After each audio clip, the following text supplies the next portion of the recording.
raining, no wiper, the driver can see, no umbrella. O último dia que nós temos a passar nossa onda tropical, depois de sair, nós temos distúrbio suave no nível mediano e mais alto de atmosfera, a produzir entre a era com a água, algo de bebida riba isla.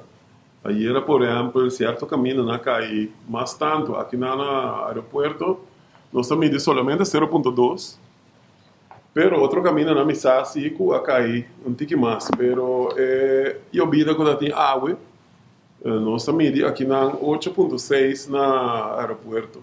Que mendi nós vemos assim aqui que luna aqui de outubro que tá luna echt lluvioso e também de lampar que estrena tradicionalmente tá que bobo visita tique fructífero para o ser. Para que olha tropical passa rato nós estamos a ver de continente sul-americano. Pero é dia traga aqui of distúrbio a nível mediano e mais alta atmosfera não. Espontâneo não bem na forma de área, então banhamos com a bebida, plus dar momento lampar com estrela também.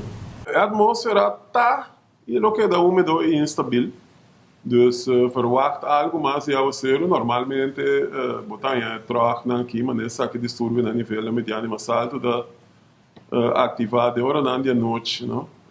Den dia assim aqui não faz. Então botanha trigger eigenlijk ding à noite, então maneira de dia abre também é abre com água ser com coisa maneira a soço de água eigenlijk anta era também. Pero para próximo 24 para 48 horas vou verwacht lo que é um tique úmido que a água ser ir andar então possibilidade que tu vai de lampar com estrena.